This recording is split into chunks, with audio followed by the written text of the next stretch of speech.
Hello అండి, నేను doctor Naini, consultant at 49 fertility centre, Karimnagar branch.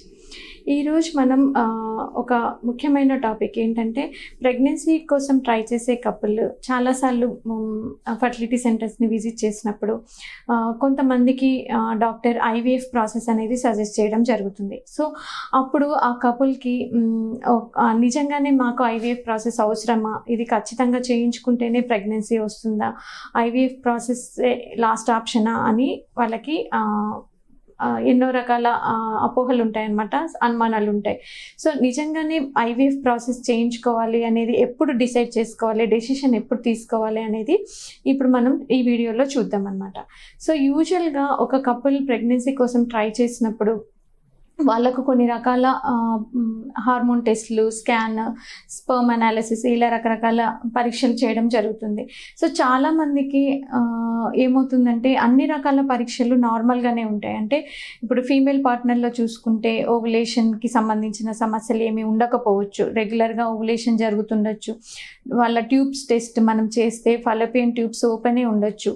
And గర్భసంచి కూడా స్కానింగ్లో చూస్తే మనకి ఏ రకమైన ప్రాబ్లము ఉండకపోవచ్చు. అండ్ హస్బెండ్లో అంటే మేల్ పార్ట్నర్లో సెమెన్ అనాలిసిస్ టెస్ట్ చేస్తే అది కూడా నార్మల్ ఉండొచ్చు. బట్ స్టిల్ వాళ్ళు అంటే కన్సీవ్ అవ్వడానికి చిన్న ట్రీట్మెంట్ ద్వారా అయినా, లేదంటే ఐయుఐ పద్ధతి సజెస్ట్ చేసిన ఏ రకంగా కూడా వాళ్ళకి ప్రెగ్నెన్సీ రావట్లేదు అనుకోండి, అంటే మనం టెస్టుల ద్వారా కనుక్కునే డయాగ్నోసిస్ అయ్యేవి కొంతవరకే ఉంటుందన్నమాట. కొన్నిసార్లు అన్ఐడెంటిఫైడ్ అంటే మైక్రోస్కోపిక్ లెవెల్లో ఉన్న ప్రాబ్లమ్స్ అనేవి మనము టెస్టుల ద్వారా ఐడెంటిఫై చేయలేమన్నమాట. సో వీళ్ళకి ఏ రకమైన ప్రాబ్లం ఉంది ఖచ్చితంగా అనేది మనం తెలుసుకోలేమన్నమాట. సో ఇలాంటి వాళ్ళని అన్ఎక్స్ప్లెయిన్డ్ ఇన్ఫర్టిలిటీ అంటారు. అంటే ఇప్పుడు మనకి ప్రెగ్నెన్సీ కోసం వచ్చే ట్రీట్మెంట్ కోసం వచ్చే కపుల్లో దాదాపు ఒక 25%, 30% వాళ్ళకి రీజన్ అనేది ఫైండ్ అవుట్ కాదు. సో అలాంటి వాళ్ళలో ఫస్ట్ న్యాచురల్గా మెథడ్స్ అడ్వైస్ చేస్తారు, లేదంటే చిన్న మెడికేషన్ సజెస్ట్ చేస్తారు. అలా ఒక 3-4 months ట్రై చేసిన తర్వాత ఐయుఐ సజెస్ట్ చేయొచ్చు. సో ఐయుఐ పద్ధతిలో కూడా వాళ్ళకి కన్సీవ్ అవ్వట్లేదు అని అంటే వాళ్ళకి లాస్ట్ ఐవీఎఫ్ ప్రాసెస్ సజెస్ట్ చేయొచ్చు అనమాట. సో ఇలా అన్ఎక్స్ప్లెయిన్డ్ ఇన్ఫర్టిలిటీ ఉన్న వాళ్ళలో లాస్ట్ రిసార్ట్ అంటే వీళ్ళకి ఈవెన్ ల్యాప్రోస్కోపీ చేసినా ఇంకేం ప్రాబ్లము లేదు అనేది మనకి తెలిస్తే నెక్స్ట్ ఆప్షన్ ఐవీఎఫ్ ప్రాసెస్ ఉంటుంది. ఇలా కాకుండా కొంతమందిలో ముందుగానే అంటే కొన్ని రకాల ప్రాబ్లమ్స్ ఉంటాయి. సో వాళ్ళకి ఖచ్చితంగా ఐవీఎఫ్ ఫిక్సీ ప్రాసెస్సే అవసరం పడుతుంది అనమాట.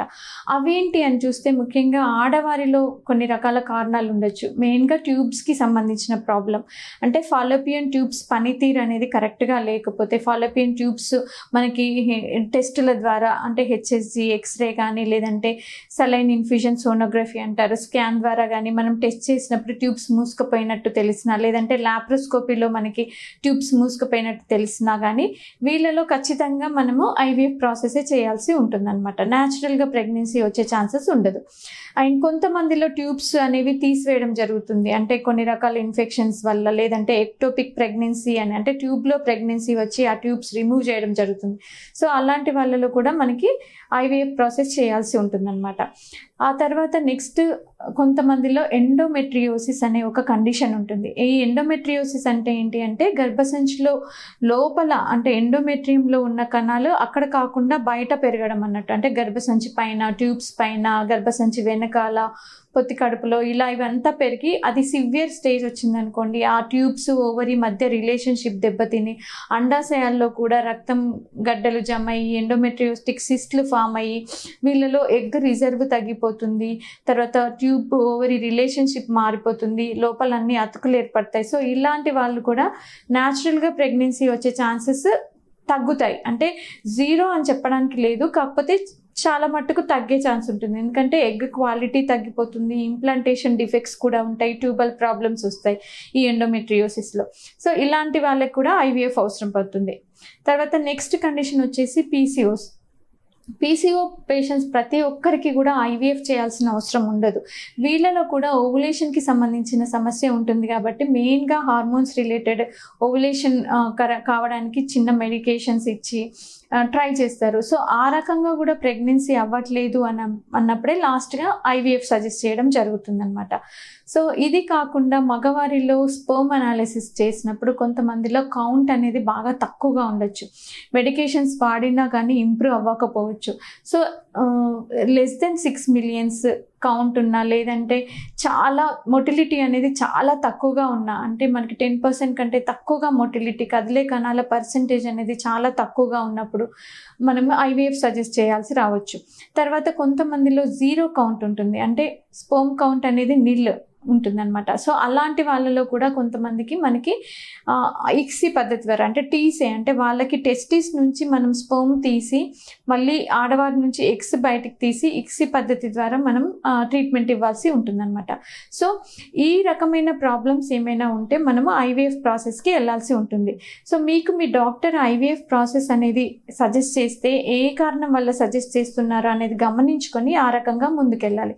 ఇంకొంతమందిలో ఫీమేల్స్లో ఎగ్ రిజర్వ్ అనేది బాగా తగ్గిపోతుంటుంది. సో అలా ఏజ్ ఎక్కువ అయిపోయి ఎగ్ రిజర్వ్ బాగా తగ్గిపోతుంది అన్న, ఇంకొన్నిసార్లు కొంతమంది యంగ్ లేడీస్లో కూడా, అంటే ఏజ్ తక్కువగా ఉన్నా కానీ రిజర్వ్ అనేది త్వరగా తగ్గిపోతుంది, అంటే ప్రీమెచ్యూర్ ఓవేరియన్ ఫెయిల్యూర్ అంటారు.